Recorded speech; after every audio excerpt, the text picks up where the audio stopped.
할렐루야. 네, 깜짝 놀랐습니다. 너무 힘차게 해주셔가지고요. 너무 감사합니다. 통일 비전스쿨, 그런 이름으로 오늘 귀한 시간을 가지는데요. 하나님께서 이렇게 모든 역사를 이끌어 가실 때에 하나님 안에서 우연은 없습니다. 요 중요한 시기에 통일 비전스쿨을 열게 하신 하나님의 뜻이 분명히 있는 줄로 믿고요.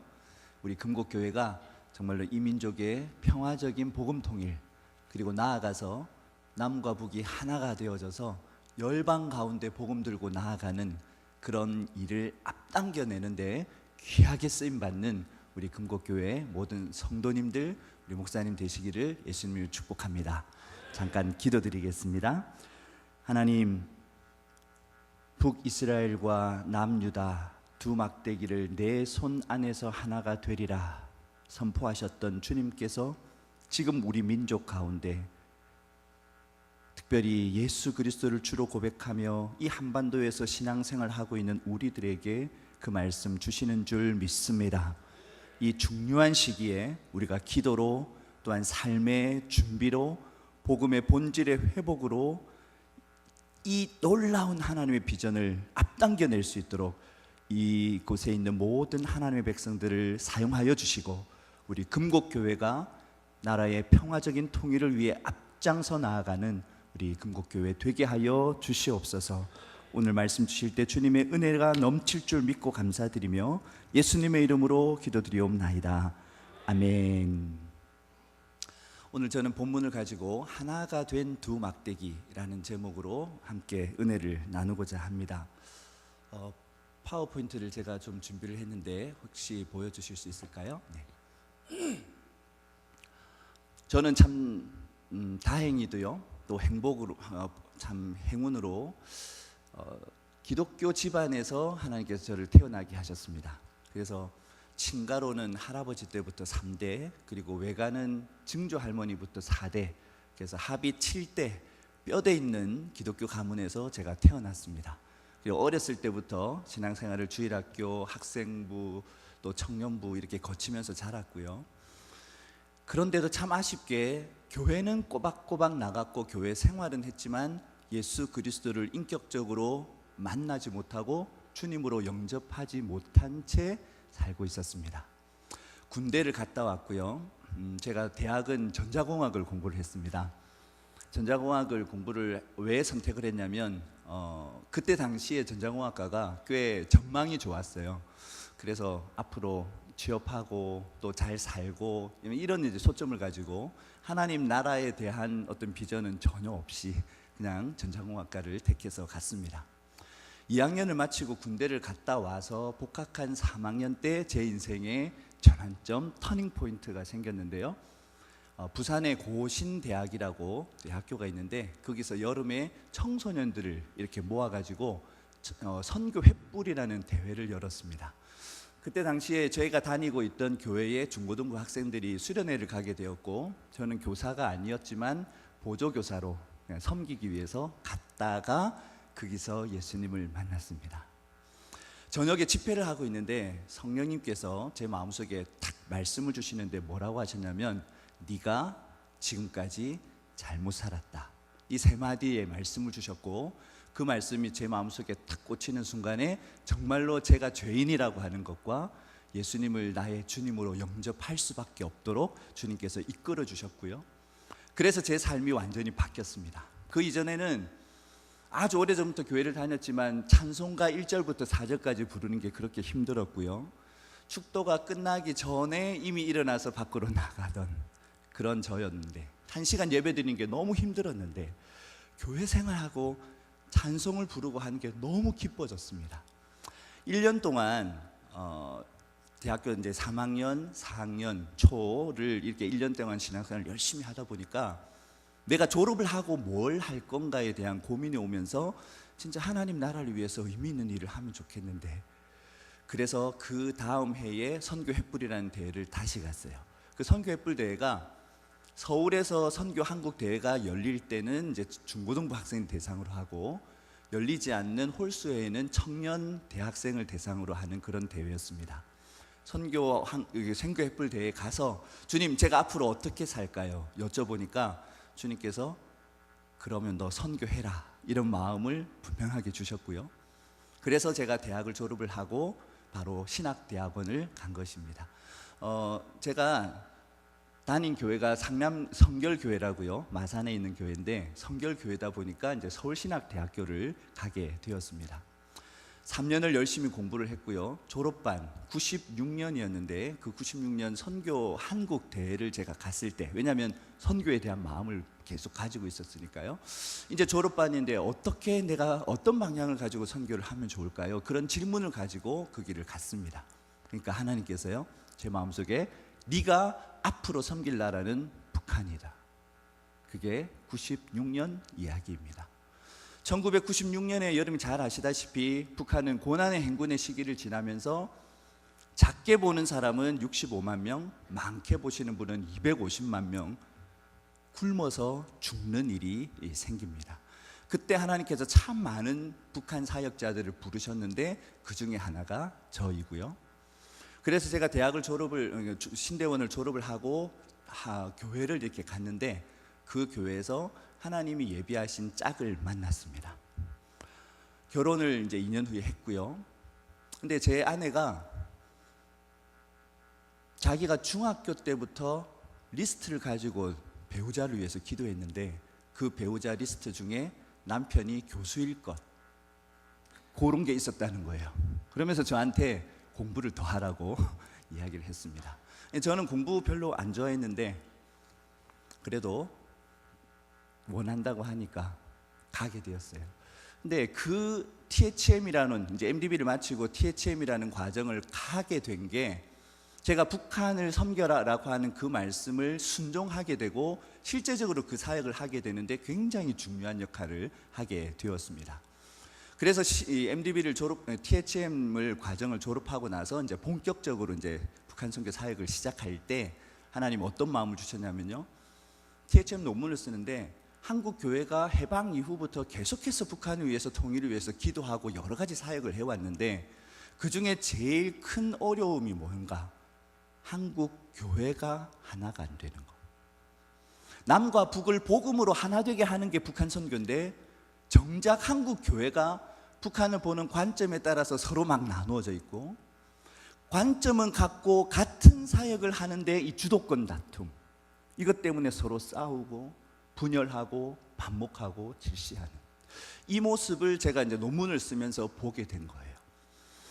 이게 극복되지 않고 어떻게 우리가 복음 통일을 이루겠는가, 그런 마음을 가지고 있을 때 하나님께서 그걸 할 수 있도록 기도라고 하는 사역을 저한테 주셨습니다. 그래서 2001년 4월 달부터 저희 이제 서울신학대학교에서 제가 이제 THM을 졸업하면서 북한 선교 연구소를 우리 교수님하고 같이 만들게 되었고요. 그리고 그곳에서부터 PN4N, The Prayer Network for North Korea Mission을 줄여서 PM4N, 기도 제목을 하루에 한 문장씩 기도할 수 있도록 기도 제목을 만들어서 나누는 그런 사역을 이제 시작을 했죠. 그러는 과정 속에서 하나님께서 저에게 결혼을 하고 나니까 이제 아이들을 주시잖아요. 저에게는 두 아들이 있습니다. 한번 파워포인트 보여주십시오.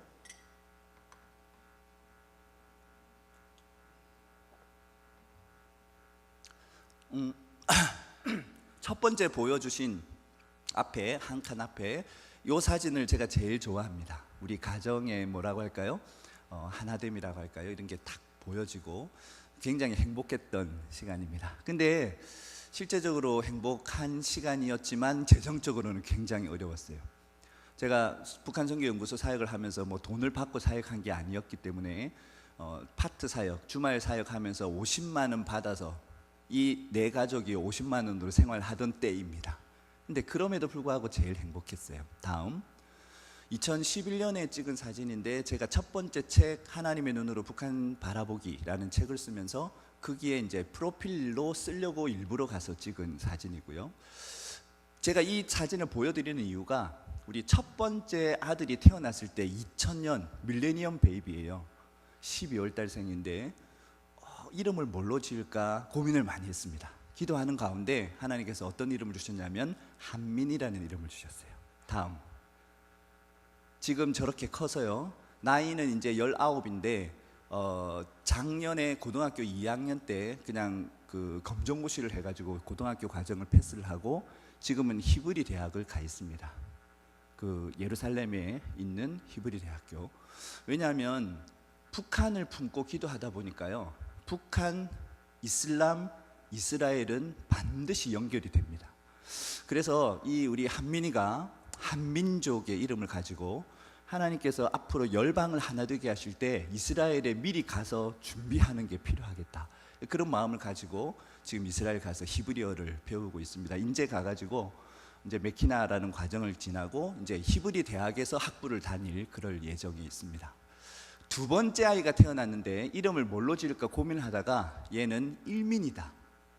왜? 우리 한민족이 원래 하나의 민족이었고 다시 하나가 되면 세계 제1의 민족으로 주님 다시 오실 길을 예비하는, 당겨내는 그런 제사장의 민족이 바로 우리 한민족이다. 그래서 이제 일민이라고 이름을 줬는데 벌써 다 커가지고요. 이제 고등학교 1학년이 되었습니다. 제 아이에게 이런 이름을 지어줄 만큼 하나님께서 북한의 마음을 저한테 주셨고 그 마음이 있었기 때문에 지금까지 사역을 해왔습니다. 많은 고민을 하게 돼요. 특별히 북한 기도 사역을 제가 2011년부터 시작해서 지금까지 하루에 계속해서 한 번씩 기도 제목을 내는 이런 사역을 18년을 연속해서 해오고 있는데요. 기도를 이렇게 끝까지 해나가는 것 절대로 쉽지 않더라고요. 지금 한 주에 한 번씩 모여서 북한 기도를 한다는 이야기를 제가 들었는데요. 혹시 기도하시는 그 기도팀들 한번 손들어 보시겠어요? 네, 감사합니다. 너무 자랑스러운 거니까 손을 높이 드십시오. 인도자라고 할까요? 그 리더 하시는 분은 누구세요? 네, 우리 장로님이십니까? 집사님 너무너무 감사해요. 기도가 있어야 삽니다. 금곡교회에 북한을 위해서 기도하는 모임이 있다 없다 이건요 엄청난 영적 차이가 있습니다. 앞으로 기도 모임이 부서가 되어지고 그 부서가 활발하게, 이 남양주 지역에도 탈북민들이 꽤 많이 와 있는데요, 여러분이 그 탈북민들을 품고 사역하는 우리 금곡교회가 되기를 예수님을 축복합니다. 제가 2014년도에 하나님 마음 주셔서 교회를 개척을 했어요. 어떤 교회냐면 저희 집에서 예배 드리는 교회입니다. 하나님께서 앞으로 북한 문을 여실 때가 얼마 남지 않았다. 이게 이제 통일이라고 하는 걸 어떻게 보느냐에 따른데요. 다른데 통일은, 저는 믿기에 통일은 이미 이루어졌습니다. 왜냐하면 통일이 뭡니까? 북한 사람, 남한 사람이 함께 모여서 사는 게 통일이다. 그러면 이미 3만 2천여 명이 넘는 탈북민들이 여기 와서 우리하고 같이 살고 있어요. 저희 교회는 가정에서 모이는 교회이지만 저희 가족과 탈북민들이 모여서 예배를 드리고 있습니다. 오늘도 제 예배를 드리고 왔지만 우리 한민이는 이제 유학을 갔으니까 저희 가족 3명, 우리 북에서 오신 탈북민 3명, 50%잖아요. 이런 작은 교회도 이 섬김을 할 수 있어요. 우리 한국 교회가 정말로 한 가정이라도 품고 기도하고 그 가정을 잘 세울 수 있다면 진짜 중요한 통일 준비를 이미 한 것이라고 믿습니다. 한번 슬라이드 보여주세요. 제가 택시 이야기를 좀 이렇게 해드리려고 하는데요. 북한 그러면 너무 무겁게 생각하시는데 제가 볼 때는 북한은 진짜 하나님께서 소망의 땅으로 남겨두신 거라고 믿습니다. 여러분, 우리 한국 교회가 어떻게 새로워질까요? 저는 통일의 과정을 통해서 북한 교회의 영향으로 우리가 새로워질 거라고 믿습니다. 한 경상도에서만 사시던 할머니가 계셨는데 이 할머니가 손주 결혼식 때문에 어쩔 수 없이 혼자 이제 오게 되셨어요. 터미널에 내려가지고 택시를 탔습니다. 어디를 가자고 했겠죠. 근데 이 기사 아저씨가 뒤도 딱 쳐다보시더니 어디 가시나요? 이렇게 물어봤어요. 그랬더니 이 할머니가 얼굴이 푸르락 해주시더니 기사 등을 팍 치면서 와, 경상도 가시나다. 어디 가시나요? 경상도 분은 여자를 이제 가시나, 남자는 머스마 이렇게 부르잖아요. 자기를 이제 놀리는 걸로 오해를 하신 거죠. 한 중년 신사가 있었는데 이분은 건망증이 심한 분이에요. 계단을 내려가다가 잠깐 섰다가 내가 내려가던 길인지 올라가던 길인지를 막 헷갈려하고, 차 키 어디 뒀는지를 헷갈려하고, 여러분도 그러겠지만 도대체 내 차를 어디다가 어젯밤에 주차를 했는지 기억이 통 안 나는, 그래가지고 어디를 가려고 택시를 타고 쫙 가고 있었는데 어디를 가려고 내가 이 택시를 탔는지를 잊어버린 거예요. 그래서 아저씨한테 물어봤죠. 기사 양반, 내가 어디를 가자 그랬지요? 그랬더니 이 아저씨가 기도를 딱 쳐다보더니 손님 언제 타버렸어요? 손님이 있는지도 모르고 막 가고 있는 기사 아저씨. 이 제가 이야기한 두 가지 이제 키워드가 있습니다. 하나는 오해이고 또 하나는 건망증이라는 키워드예요. 저는 하나님께서 북한 땅을 저주하고 계신다고 믿지 않습니다. 하나님께서 풀무불 가운데 북한 땅, 북한의 성도들을 연단하고 계신다. 정금과 같이 나올 때가 분명히 있고 그때에 진짜 부흥이 올 것이다. 우리의 소망의 땅입니다. 한국은 축복하시고 북한은 저주하시고, 이렇게 이분법적으로 보면 하나님의 뜻을 알 수가 없어요.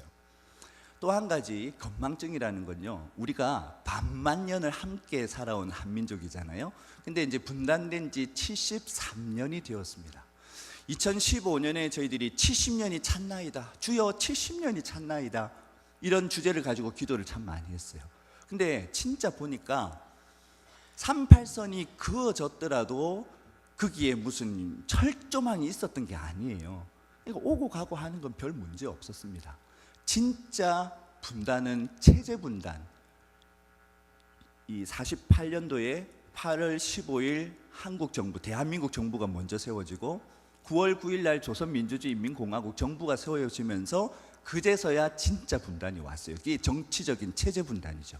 그 체제 분단 70년이 차는 해가 바로 올해입니다. 그리고 하나님께서 원래는 두 번째의 올림픽을, 동계올림픽을 할 수 있도록 충분한 여건이 되었음에도 불구하고 하나님께서는 한 번 더 제수를 하게 하셨어요. 삼수를 했죠. 기억나시나요? 그래서 2011년도에 평창올림픽이 결정되었습니다. 언제로? 2018년에 하는 걸로. 70년, 체제 분단이 70년 차는 해에 평창올림픽이 열리도록, 그리고 하나님께서 이 평창올림픽이라는 돌을 막 사용하고 계신 거죠. 여러분, 지금 일어나는 일들을 가만히 바라보면서 두려움, 우려, 이런 생각들을 하고 계신 우리 그리스도인이 많이 계신 것 같아요.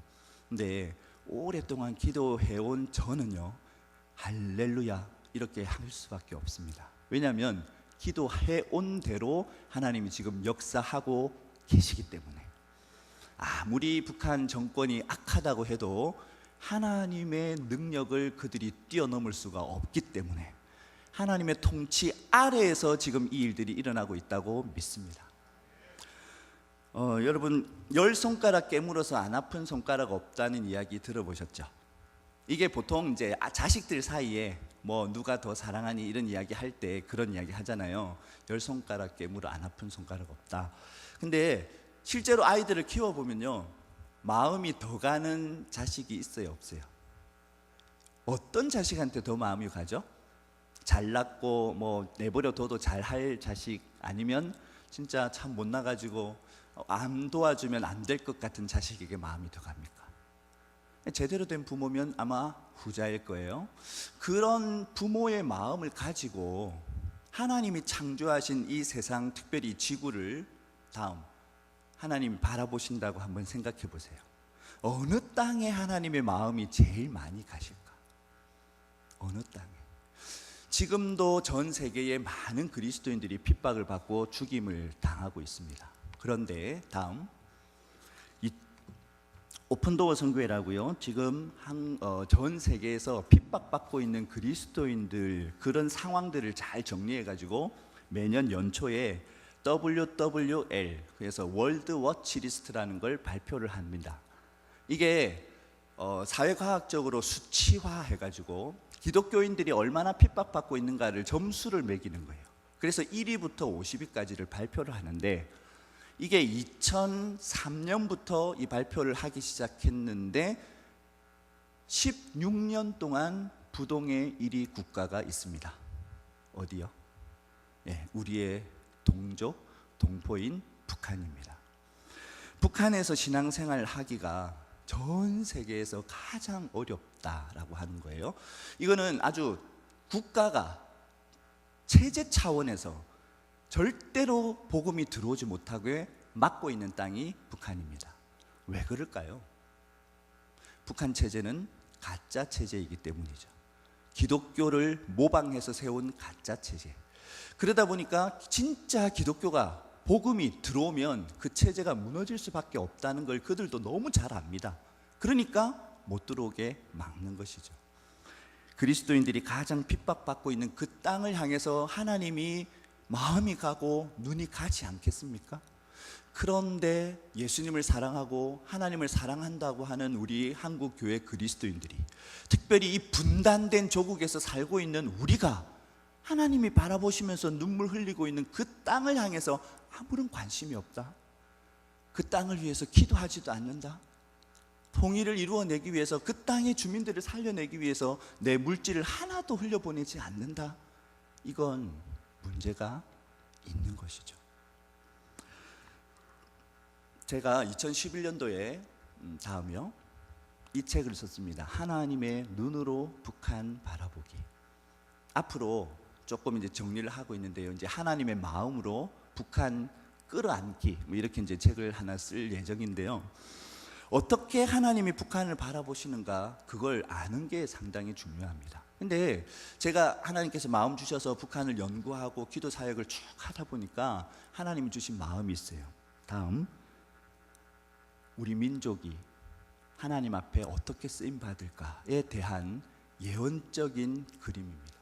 우리 한반도 지도를 가지고 예수님 열방을 위해서 기도하시는 예수님의 모습을 저렇게 그려낸 거예요. 저는 저 그림을 보고 반응을 보면 이분들이 영적 상태가 어떻구나 이렇게 진단이 돼요. 평소에 하나님 나라를 막 추구하면서 기도해 오신 분들은 저 사진을, 저 그림을 보면서 와 하고 탄성을 지르고요. 평소에 사는 데 바빠가지고 기도도 제대로 못하고 그러면 예수님 허리가 왜 이렇게 기냐, 막 그렇게 좀 비판적으로 이렇게 보게 됩니다. 다음, 제일 중요한 건요, 북한 선교, 통일 선교는 제2의 독립운동이다. 왜? 우리 지금 해방이 왔지만 완전한 해방 아니잖아요. 남북이 진짜 통일이 돼야 온전한 해방이 되죠. 그러니까 제2의 독립운동이라는 거예요, 북한 선교, 통일 운동은. 또 가장 중요한 거, 북한 선교는 복음 회복 운동이다. 왜냐하면 저는 북한이라고 하는 대상이 마치 거울 같다고 생각해요. 우리가 얼마만큼 복음 안에서 복음에 합당한 예수 그리스도의 제자로 살고 있는가를 비추어주는 거울이 북한이다. 우리가 북한을 향해서 증오심을 가지고 북한에 대해서 무지하거나 아니면 아예 무시해버리는 그런 태도를 우리가 가지고 있다면 진짜 내 삶 속에 복음이 나를 지배하지 못하고 있는 거예요. 진짜 복음이 내 마음에 있다면 북한을 향해서 우리는 달라져야 합니다. 제가 북한이 제 마음속에 들어오기 전만 해도요, 저는 이제 아무래도 전자공학과 이게 공돌이었고 역사의식, 민족의식 이런 게 별로 없던 사람이에요. 1987 요게 요즘에 영화로 이렇게 나왔잖아요. 제가 그 영화를 보면서 굉장히 부끄러웠어요. 87년이면 제가 대학교 1학년, 대학생이었는데도 불구하고 그 당시에 그런 일이 일어나고 있다는 것조차 제가 인식도 못했어요. 그런 걸 보면 우리 그리스도인들이 진짜 하나님께서 북한 회복 운동으로 통일 선교를, 북한 선교를 하라고 우리를 분명하게 부르셨는데도 불구하고 그것에 대해서 우리가 인식조차 하지 못하고 있다면 나중에 하나님 나라 갔을 때 분단된 나라에서 살다 온 너는 그 통일을 위해서 내 마음이 있었고 내 뜻이 통일에 있었는데 그 일을 위해서 뭐 하다 왔니? 하나님 만약에 물으신다면 우리가 무슨 대답을 할 수 있을까? 이 대답에 뭔가 할 말을 가지고 가야 한다고 믿습니다.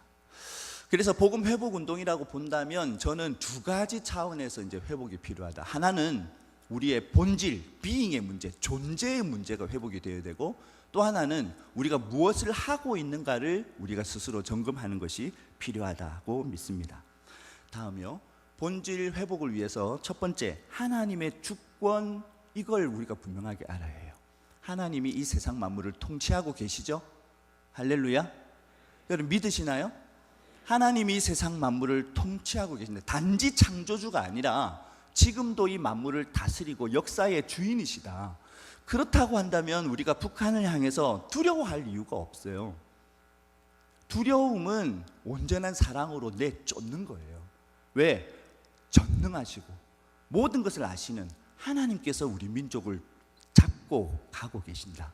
그렇다면 우리가 하나님의 뜻 안에 있는가 밖에 있는가만 따지면 되지, 북한이 어떤 속셈을 가지고 어떻게 오고 있는가, 이것도 물론 깨어있는 사람들이, 또 전문가들이, 안보 전문가들이 그 일들을 해야 되겠지만, 적어도 우리 그리스도인들의 마음속에는 하나님이 우리 민족에게 통일을 주실 거야, 그런 믿음을 가지고 담대하게 나가는 게 필요하다는 거죠. 또 한 가지는 우리가 십자가 정신으로 통일이라고 하는 걸 바라볼 필요가 있습니다. 여러분, 십자군 정신과는 달라요.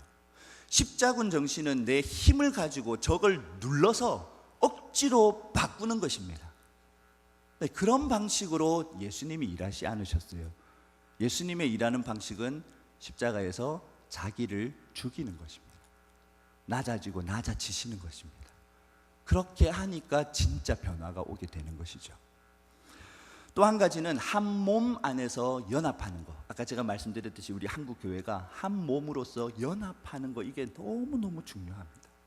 교단, 교파, 단체, 이게 북한 선교를 한다고 하는 같은 목적을 가지고 있는데 다 다른 이야기를 하고 있고 서로 싸우고 있으면 하나님께서 우리에게 어떻게 통일을 주시겠어요? 한 몸, 예수 그리스도를 머리로 하는 한 지체, 한 몸 안에서 우리가 서로 연합을 해야 된다. 그래서 촛불을 든 사람이나 태극기를 든 사람이나 생각은 다르다고 할지라도 우리가 예수 그리스도라고 하는 땅을 공유하고 있고 믿음을 공유하고 있다는 차원에서 서로가 서로를 인정해주고 또한 수용해 줄 수 있는 그런 분위기가 우리 한국 사회 가운데 있을 수 있도록 한국 교회가 그걸 주도해 나가야 한다는 거죠. 왜냐하면 예수라고 하는 이름으로 하나 될 수밖에 없는 게 바로 교회니까. 그리고 저는 우리 그리스도인들이 통일 인격자로 준비되는 게 굉장히 중요하다고 생각합니다. 그러니까 통일 정책을 뭐 이렇게 피고 저렇게 피고 다양한 방법들이 있을 수 있어요.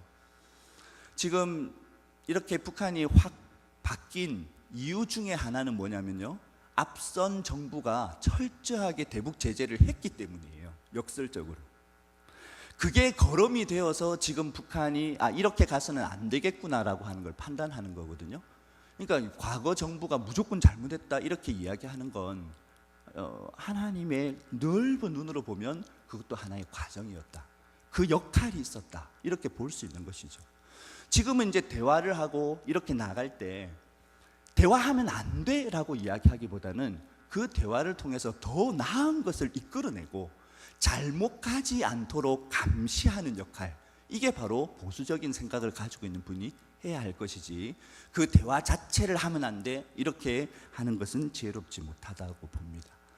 그래서 우리 그리스도인들이 통일 인격자로 준비되어질 때 뭐 다양한 통일 정책이나 이런 게 있다고 하더라도 그 모든 것들을 하나님이 합력해서 선을 이루실 것이라고 믿고 우리 그리스도인들이 통일 인격자로 준비되어질 때 하나님께서 어떤 상황 속에서도 통일을 이끌어낼 수 있는 환경을 우리가 만들어가는 거라고 생각해요. 저는 세 사람을 이야기해 드리고 싶습니다. 한 사람은 욥이고요. 욥은 아브라함 시대의 사람이에요.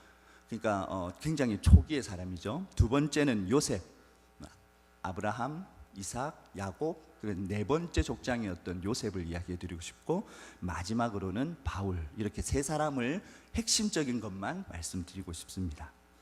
여러분, 욥기를 읽어보면 그 다음이요, 욥기의 가장 중요한 문제는 의인의 고난의 문제입니다. 악인이 고난받는 건 당연하죠. 어떻게 보면 하나님의 징벌, 공명정대하신 하나님의 어떤 심판, 이건 분명한데 하나님 나라를 위해서, 하나님을 위해서 굉장히 헌신하고 충성하고 있는데 삶에 진짜 힘든 일들만 막 겹쳐서 올 때, 여러분 그럴 때 있으시죠? 하나님 이분을 축복 안 해주시면 도대체 누구를 축복해 주시려고 그럽니까? 목회를 제가 목회를 2002년에 이제 안수를 받고 꽤 오랫동안 목회를 했는데요. 목회하는 속에 보니까 주님 이 성도님은 진짜 축복을 해주셔야 될 것 같은데, 그래서 기도도 많이 하는데 참 어려움이 가시질 않아요. 계속해서 어려워요. 그런 걸 보면서 도대체 하나님 뜻이 어디 있나 그런 생각 많이 하죠. 근데 요셉의 이야기를 통해서 하나님께서 우리에게 보여주고 싶어 하시는, 특별히 이제 통일을 위해서 기도하는 우리에게 보여주신 세 가지 키워드가 있습니다. 넘겨주세요. 첫 번째는 진짜 회개가 있어야 회복이 시작된다는 거예요. 진짜 회개가 있어야 회복이 시작된다. 여러분 회개 그러면 여러 가지 차원이 있습니다. 아주 기본적인 차원의 회개가 있고요. 예를 들면 거짓말을 했는데 내가 하지 말아야 할 것들을 했는데 그것에 대해서 죄송합니다, 잘못했습니다 라고 하는 거, 이게 이제 회개죠. 해야 할 건데 하지 않았던 것에 대해서 회개하는 것도 하나의 회개입니다. 근데 이건 다 doing의 차원이잖아요. 행위의 차원이잖아요. 존재의 차원에서 진짜 회개를 하는 거, 이게 굉장히 중요한데요. 욥에게 하나님이 요구하셨던 게 바로 그거예요. 욥은 온전하고 정직하고 하나님을 경외하고 악에서 떠난 자, 처음 1장 1절부터 그렇게 인정받았던 사람이죠. 그런데 그 욥에게 시험이 옵니다. 두 번의 시험 잘 이겨냈어요. 근데 어디에서 넘어져요? 욥이 어디에서 넘어졌습니까? 이 시험이 끝날 기미가 없는 거예요. 나름대로 나는 잘 살아왔다고 생각했는데 계속해서 이 고난이 끝이질 않는 거예요. 한번 좀 생각해 보세요. 자식이 다 죽어버렸어요. 있는 재물도 다 없어졌어요. 자기는 병들었습니다.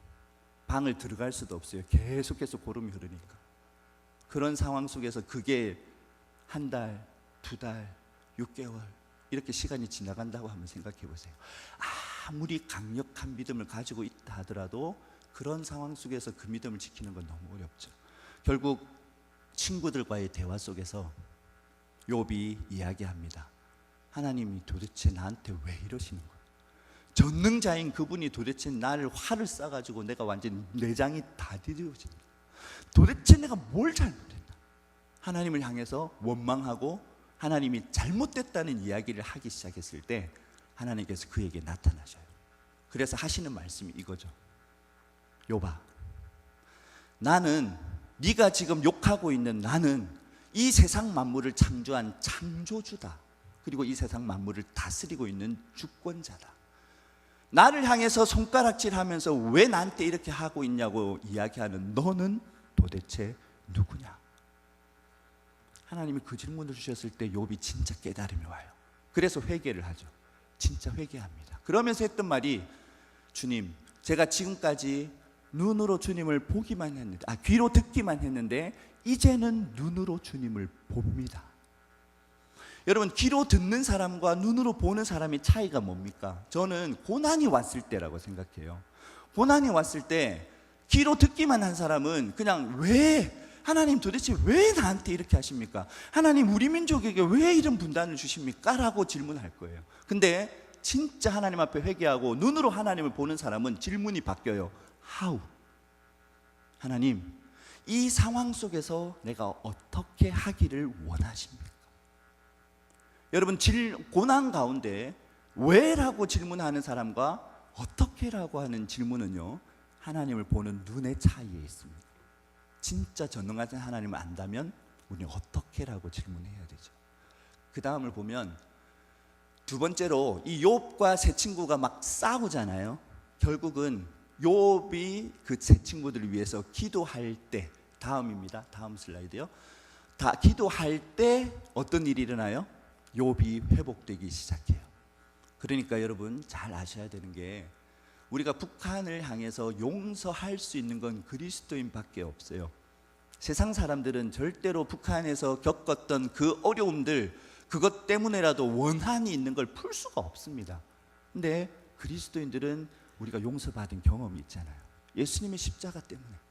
그래서 욥이 그의 친구들을 위하여 기도할 때 여호와께서 욥의 공경을 돌이키셨다. 너무 중요합니다. 세 번째, 성실성인데요.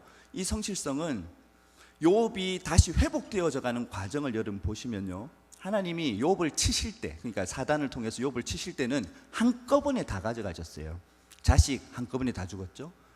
하늘에서 불이 내려가지고 막 양들을 살라버리고, 스바 사람이 와서 막 뺏어가버리고 막 이렇게 되잖아요. 그러면 회복되는 과정은 어떻게 회복됐을까? 갑절을 하나님이 회복시켜 주셨는데, 그래서 제가 이제 말씀을 보면서 묵상을 많이 했어요. 눈이 오듯이 하늘에서 툭툭툭툭 양이 떨어지면서 14,000마리가 됐을까? 아니면 스바 사람들이 욥님 우리가 2배로 불려서 왔습니다, 딱 이렇게 갖다 바쳤을까? 뭐 여러 가지 생각을 하다 보니까 그 다음 이 본문이 눈에 들어왔어요. 한번 읽어볼까요? 시작.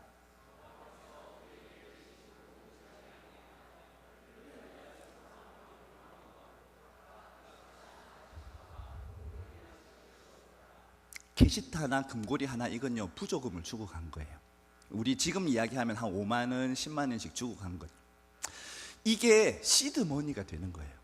그래서 욥이 건강을 회복했을 때 이 시드머니를 가지고 가서 양 한 마리를 사고, 그걸로 최선을 다해서 또 사고, 이렇게 해서 욥이 말년에, 그러니까 모든 자서 4대를 보고 죽기까지 이룬 게 처음보다 2배라는 뜻입니다. 이게 로또처럼 한꺼번에 오는 게 아니에요. 회복이라고 하는 건 성실하게 한 방향으로 하나님 뜻을 따르면서 갈 때 그 결과로 주어지는 게 2배의 축복이에요.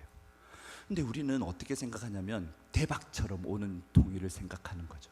그건 하나님의 방법이 아닙니다. 적어도 통일을 생각한다면 한 걸음 한 걸음 순차적으로 통일이 오고 남북 관계가 풀어지고, 그러니까 분단이 오는 과정을 거꾸로 가야 제대로 풀리죠. 실도 그렇잖아요. 풀리는 건 반대로 풀어야 풀리듯이, 처음에 전쟁을 통해서 마음이 완전히 멀어진 우리가 북한 주민들의 마음을 얻기 위해서 교류하는 게 사실 먼저 되어야 돼요. 그래서 사람의 통일이 되면 그 다음에 정치적인 통일이 가고, 그리고 나서야 이 영토의 통일, 완전한 통일이 오는 그런 점진적인 과정들을 우리가 생각할 필요가 있습니다. 두 번째 사람은 요셉이라고 그랬죠. 다음이요.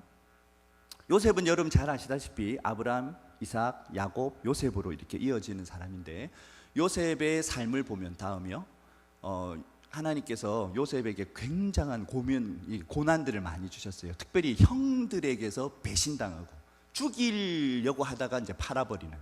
근데 그럼에도 불구하고 하나님의 뜻에 의해서 이 요셉이 애굽에서 가장 강력한 리더십을 가진 총리가 됩니다. 근데 다음이요, 그게 중요한 게 아니라 욥의 위대함은 그 고난을 거치면서 그거 끝까지 인내하고 하나님을 믿고 그래가지고 총리가 되었다라고 하는 것이 욥 이야기의 하이라이트가 아니라, 힘이 있음에도 불구하고 보복할 수 있는 힘이 있음에도 불구하고 결국 이 형들을 어떻게 했었죠? 다음, 용서와 화해의 눈물을 흘리고 그들을 정말로 품어낼 수 있는 넓은 마음을 가진 것, 이게 바로 통일 인격이라는 거예요. 다음, 그리고 요셉이 세상을 떠났을 때 떠날 과정에서 유언을 남깁니다.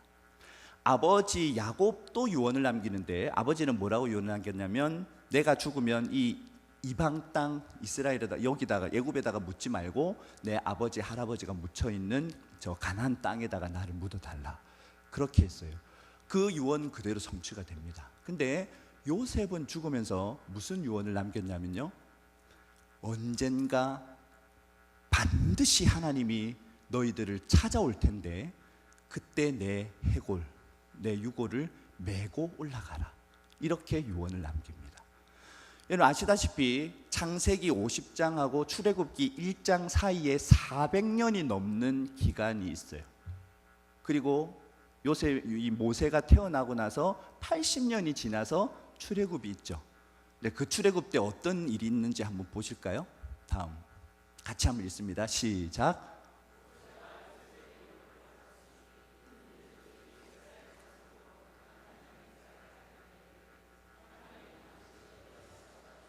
너희는 내 유고를 여기서 가지고 나가라 하였습니다라. 어떻게 했어요? 이 400년이 넘는 시간이 지나고 나서 모세가 나갈 때 요셉의 유고를 챙겨서 나가는 거예요. 위대하죠. 근데 그 다음이 더 중요합니다. 여호수아 말씀을 같이 볼까요? 같이 읽습니다. 넘겨주시고 시작. 또 이스라엘 자손이 애굽에서 가져온 요셉의 뼈를 세겜에 장사하였으니 이곳은 야곱이 백크시타를 주고 세겜의 아버지 하몰의 자손들에게서 산 밭이라. 그것이 요셉 자손의 기업이 되었더라.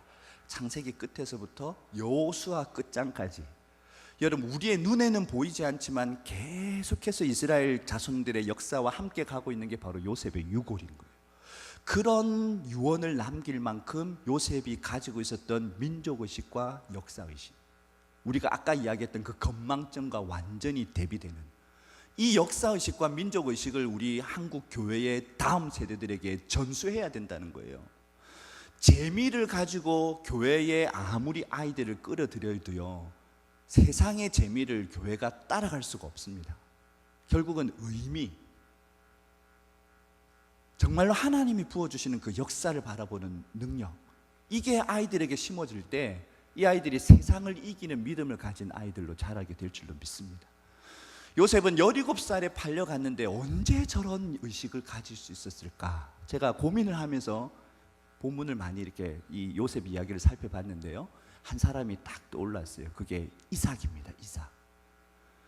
여러분, 요셉과 이삭이 만났어요? 안 만났어요? 6살 때 요셉이 돌아왔을 때 아버지, 할아버지죠, 할아버지 이삭이 살아 계셨고요, 팔려가기 전까지 이삭이 살아 계셨어요. 아마도 이 다른 이 손자들은 다 엄마들이 있는데 이 요셉은 엄마가 없잖아요. 그래서 이삭이 자기 스라에다가 두고 이렇게 말씀을 많이 가르쳤을 거예요. 내가 본 하나님, 내 아버지 아브라함이 나에게 무슨 말씀을 주셨나? 네 민족이 하늘의 별과 같이 저 바다의 해변에 있는 모래알과 같이 많게 하실 거다. 그런 이야기를 이삭이 요셉에게 가르쳐 준 거죠. 이 역사의식을. 그러니까 요셉도 나중에 자기 손주들을 그렇게 무릎에다가 두고 가르쳐요. 여러분, 우리 교회에서 정말로 권사님들, 장로님들이 다음 세대 교육에 관심을 가지시고 민족의식과 역사의식을 심어주시기 바랍니다. 마지막입니다. 우리 바울을 한번 살펴볼까요?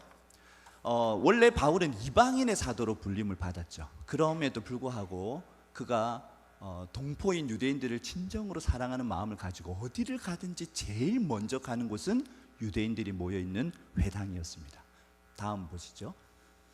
그래서 결국은 저렇게 죽기까지 하나님 나라를 위해서 최선을 다했는데, 다음 말씀을 한번 보겠습니다. 로마서 9장 3절인데요. 같이 읽을까요? 시작.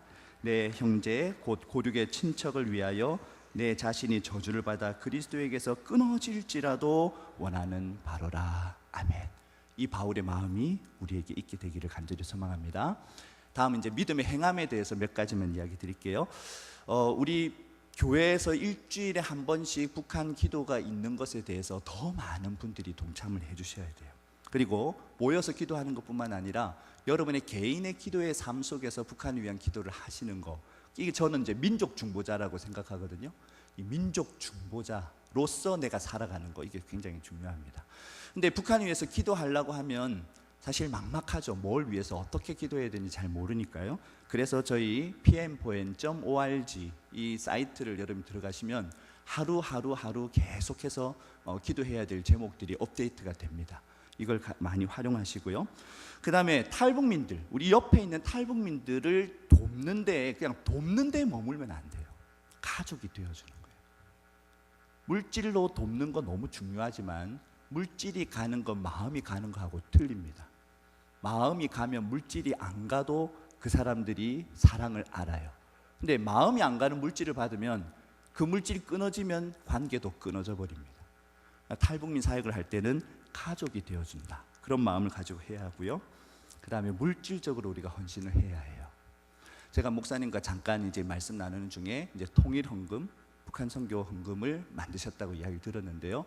여러분, 정말로 마음속에 하나님이 우리 한민족 가운데 주셨던 이런 기회들을 생각한다면 이거에 작게 작게라도 여러분이 동참을 하시는 거 필요하다고 믿습니다.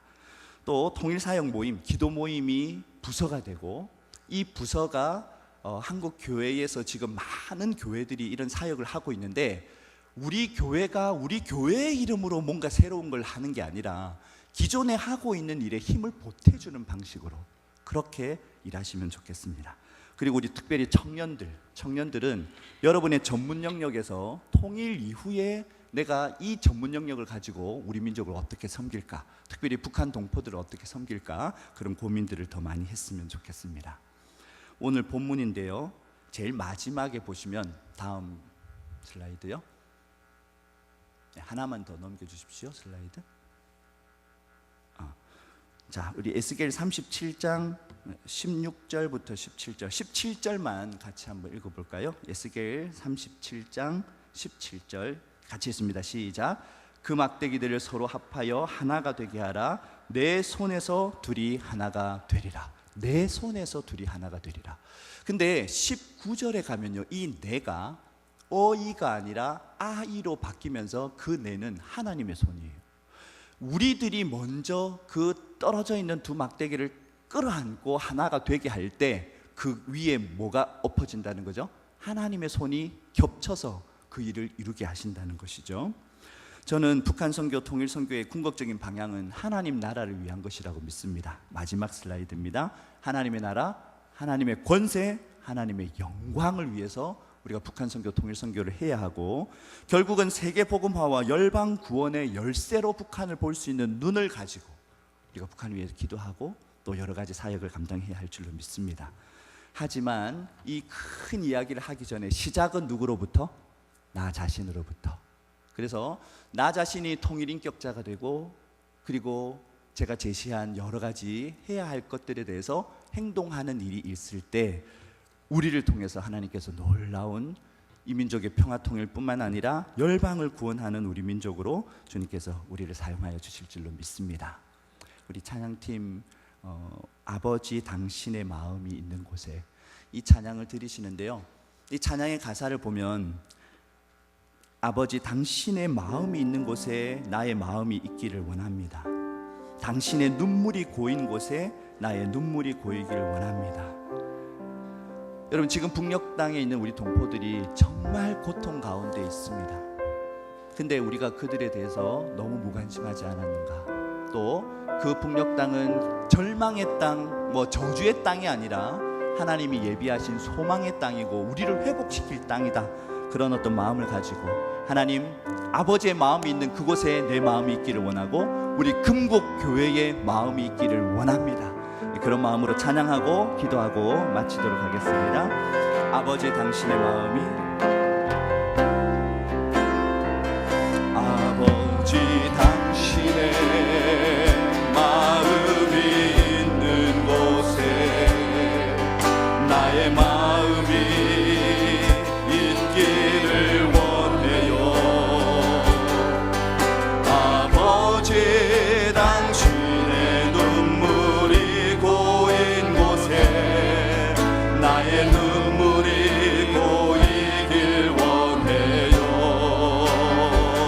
아버지 당신이 바라보는 영혼에게 나의 두 눈이 향하길 원해요. 아버지 당신